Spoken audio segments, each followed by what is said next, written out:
Hello student, हम लोग कक्षा 10th के फिजिक्स का प्रथम चैप्टर प्रकाश के परिवर्तन पढ़ रहे थे।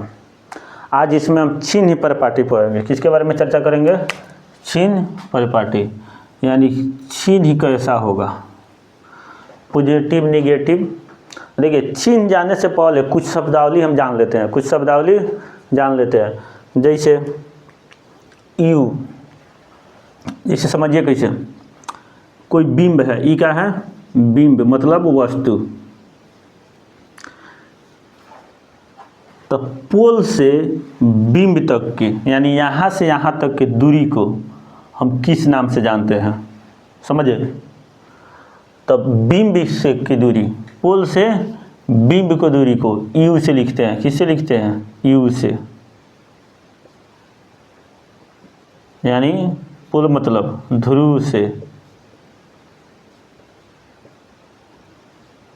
बिंब की दूरी को, बिंब की दूरी यू से लिखते हैं। ध्रुव से किसी वस्तु के जो प्रतिबिंब बना है, यानी ध्रुव से प्रतिबिंब की दूरी को भी से लिखते हैं। भी से लिखते हैं। ध्रुव से प्रतिबिंब,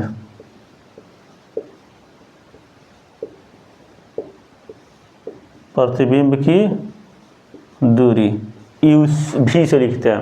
तो देखिए, यहाँ पे हम अवतल दर्पण में एक स्थिति बनाए हैं, तो इस पर हम समझा रहे हैं।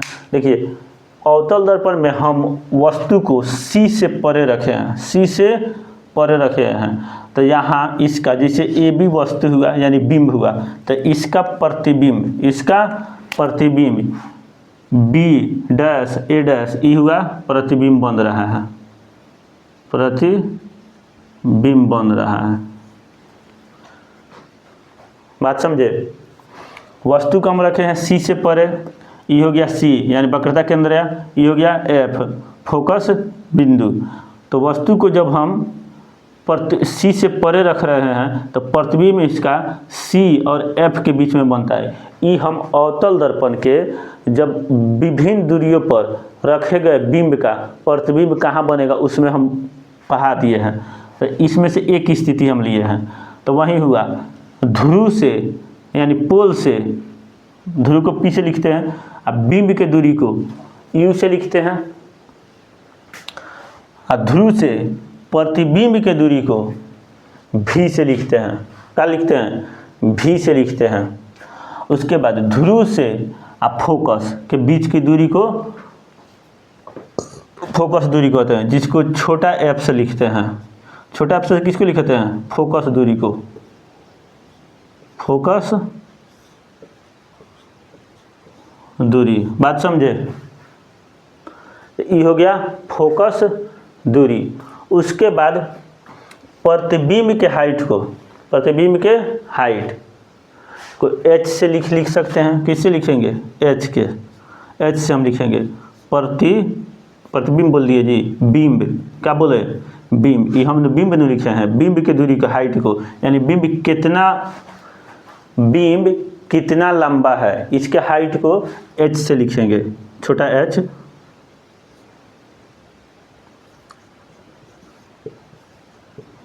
बिंब की लंबाई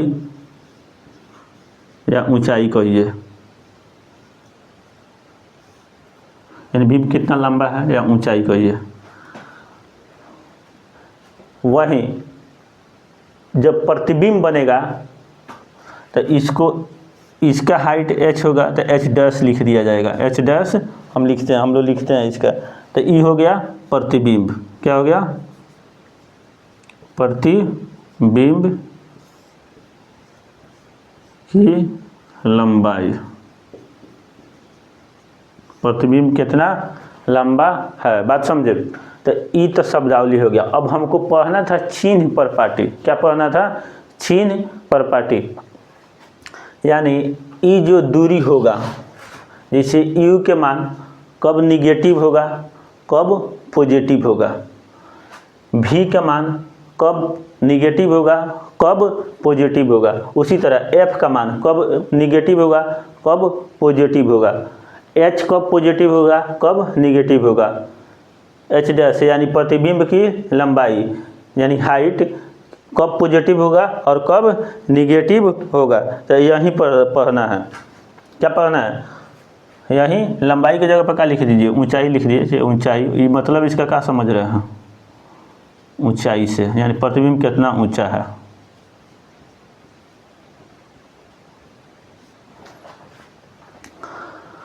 देखिए इसमें पोल से, इसको कहते हैं मुख्य अक्ष, इसको क्या कहते हैं, मुख्य अक्ष। ये हो गया मेरा मुख्य अक्ष, इसी को प्रधान अक्ष बोला जाता है। आई हो था ध्रुव,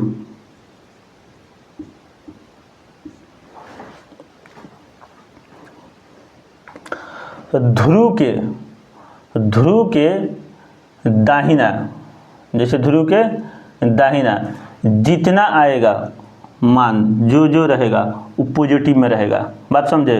और ध्रुव के बायां जितना आएगा चिन्ह वो सब किस में आएगा, निगेटिव के साथ आएगा। इतना समझ आया। ध्रुव के बायां वाला पॉजिटिव, बायां बोल दिया सॉरी, ध्रुव के दाहिना साइड राइट हैंड पॉजिटिव और बायां वाला निगेटिव। अब देखिए यहाँ पर हम स्थिति एक बताए हैं, तो इसी में हम आपको पहले समझा दे रहे हैं, इसी में पहले समझा दे रहे हैं। उसके बाद दूसरा स्थिति बनाकर दूसरे प्रतिबिंब, जैसे बिंब रखेंगे प्रतिबिंब बनेगा, तो वहाँ फिर हम समझाएंगे। तो पहले इसमें समझने का कोशिश कीजिए। जैसे इसको बढ़ाइएगा तो ये मुख्य अक्ष आगे बढ़ते जाएगा। तो कभी ऐसा आता है अवतल दर्पण में प्रतिबिंब कहाँ बनता है, पीछे भी बनता है। तो यहाँ पर जब मुख्य अक्ष के ऊपर के बात किया जाए, मुख्य अक्ष के ऊपर अगर कोई मान आएगा तो वो हो जाएगा आपका पॉजिटिव, क्या हो जाएगा, पॉजिटिव। और मुख्य अक्ष के नीचे आएगा तो निगेटिव। बात समझ आया। देखिए इसको याद रखिएगा। इसी तरह पोल के दाहिना साइड के मान को पॉजिटिव में रखते हैं, ध्रुव के यानी पोल के बायां साइड के मान को निगेटिव में रखते हैं। मुख्य अक्ष के ऊपर के जितना मान आएगा वो अपना पॉजिटिव में होगा, और मुख्य अक्ष के नीचे जितना मान आएगा ये निगेटिव होगा। पोल के दाहिना साइड पॉजिटिव, पोल के बायां साइड निगेटिव, पोल के मुख्य अक्ष के ऊपर पॉजिटिव और मुख्य अक्ष के नीचे निगेटिव। जैसे इस आकृति में आप देखिए, अब इसमें कौन कौन आएगा। अभी हम बताए हैं कि पोल से और वस्तु के बीच के दूरी को यू कहते हैं। क्या कहते हैं, यू कहते हैं। तो इस आकृति में आप बताइए कि यू निगेटिव होगा कि पॉजिटिव होगा, यानी दूरी ऋणात्मक होगा कि धनात्मक होगा, ऋणात्मक होगा कि धनात्मक होगा। तो यहाँ पर यू आपका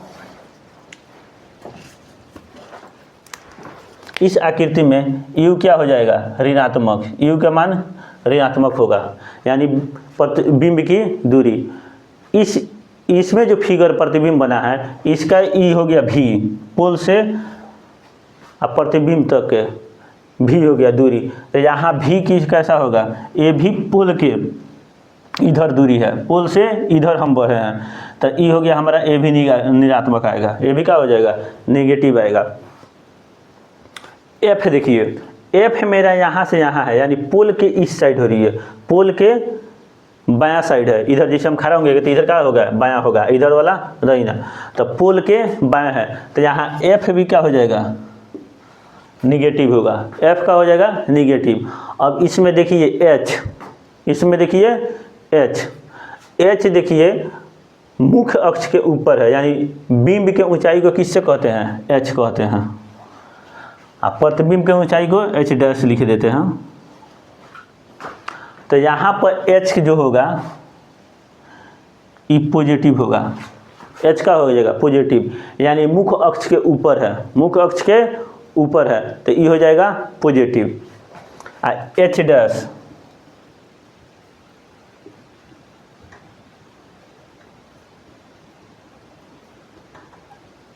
एच डैश मुख्य अक्ष के नीचे है, इसलिए इसका हो जाएगा निगेटिव। मुख्य अक्ष के नीचे है तो निगेटिव। बात समझे। तो इसको याद भी रखने का देखिए कैसे, दाहिना हाथ हमारा खूब शुद्ध होता है कि नहीं। तो यानी राइट हैंड वाला शुद्ध मतलब सही दिशा में काम कर रहा है, यानी पॉजिटिव है, यानी धनात्मक है। वहीं बाहिना हाथ को हम लोग अशुद्ध मानते हैं, मतलब बायां हाथ से कोई काम अच्छा नहीं माना जाता है। तो ई का हो जाएगा, हानि हो रहा है, यानी निगेटिव हो जाएगा, यानी बायां वाला निगेटिव, दाहिना वाला साइड पॉजिटिव। ऊपर कोई बह रहा है तो उसको सही माना जाता है, यानी ग्रोथ कर रहा है, यानी जुड़ रहा है उसमें, तो ऊपर के तरफ रहेगा मुख्य अक्ष के, तो ई धनात्मक रहेगा। याद करने का देखिए, दिमाग में बैठा देकर बता रहे हैं। और वहीं कोई नीचे के गिर रहा है तो मतलब माइनस में जा रहा है, माइनस में जा रहा है। जैसे आमदनी उसका घट रहा है तो किसा माइनस। तो नीचे की तरफ जितना आकृति होगा, जितना जो हाइट होगा, ये सब किस में जाएगा, प्रतिबिंब अगर नीचे की तरफ बन रहा है तो इसका हाइट क्या हो जाएगा, माइनस में, निगेटिव में। बात समझे। तो ई हो गया हमारा चिन्ह, समझ लिए। ई का होगा चिन्ह, समझ लिए। इसको अलग तरीका से भी आप समझ सकते हैं। देखिए कैसे, जैसे हम ग्राफ में पढ़ते हैं निर्देशांक ज्यामिति में, मैथ में, इधर वाला x पढ़ते हैं ना, आई पॉजिटिव रहता है। इधर वाला x निगेटिव पढ़ते हैं। ऊपर वाला y पॉजिटिव पढ़ते हैं, नीचे वाला y निगेटिव पढ़ते हैं। तो इसको मूल बिंदु कहते हैं। क्या कहते हैं, मूल बिंदु। तो ये मूल बिंदु यहाँ से सोचिए, ये लाइन खींच के, तो ये मूल बिंदु का है, ध्रुव हो जा रहा है। क्या हो जा रहा है, पुल का काम कर रहा है। क्या कर रहा है, मूल बिंदु। ई का हो जाए, इसको मूल बिंदु कहिए चाहे वस्तु के ध्रुव पुल कहिए। ई का हो जाएगा, मूल बिंदु। अब तो याद नहीं, गड़बड़ नहीं होगा, मूल बिंदु। अब याद नहीं गड़बड़ाएगा, यहाँ से हम जोड़ दिए आपको। दाहिना साइड वाला जितना मानाएगा वो सब पॉजिटिव में, बायां साइड वाला निगेटिव में, ऊपर वाला पॉजिटिव में, नीचे वाला निगेटिव में। बात समझ आया। अब देखिए, अब कोई दिमाग लगा रहा होगा, इसमें तो सर दाहिना साइड अइबे नहीं किया, इसमें दाहिना साइड अइबे नहीं किया। तो ये बात समझ गए होंगे। तो देखिए, हम एक अलग से आकृति आपको बता रहे हैं, इसी में, इसी दर्पण में, इसी दर्पण में। याद कीजिए, जब हम वस्तु को F और P के बीच में रखते थे, F और P के बीच में रखते थे, तो प्रतिबिंब कहाँ बनता था,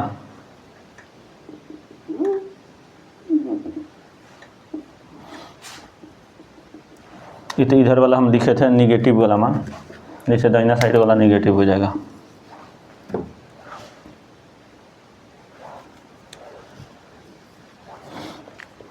जब हम वस्तु को F और P के बीच में रखते थे, F और P के बीच में रखते थे, यहाँ पर मान के चलिए रखा,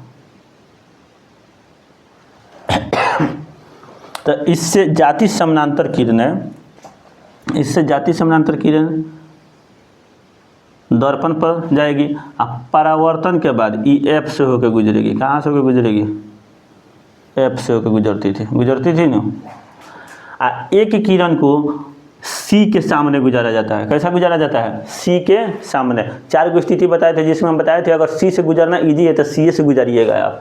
तो C से गुजारने के लिए स्केल आप जब बनाइएगा तो यहाँ पर क्या कीजिएगा, एक स्केल रखिएगा। क्या कीजिएगा, एक स्केल रखिएगा। देखिए कैसे, जैसे हमारे पास डंडा है, तो यहाँ से ऐसा सोचिएगा कि इस C से होकर गुजरे, यहाँ बिंदु, ये कैसा C से, जैसे यहाँ से गुजरेंगे, ई रेखा निकलेगा तो ई तो इधर जाएगा, आगे जाएगा दर्पण की तरफ, दर्पण से टकराएगा तो जो C के सामने से गुजरने वाला रहता है तो उसी पर वापस लौट आता है, उसी पर क्या होता है, वापस लौट आएगा।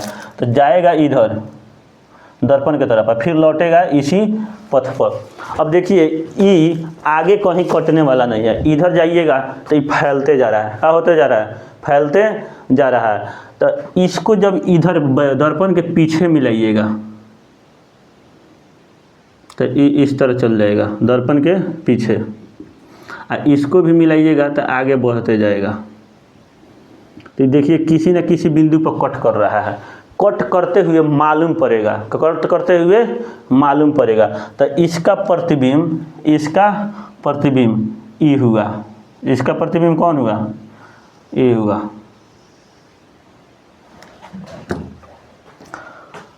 तो यू का मान, अब ये तो पहले वाला आकृति के बताए थे, अब इस में देखिए, इसमें आकृति में देखिए चारों,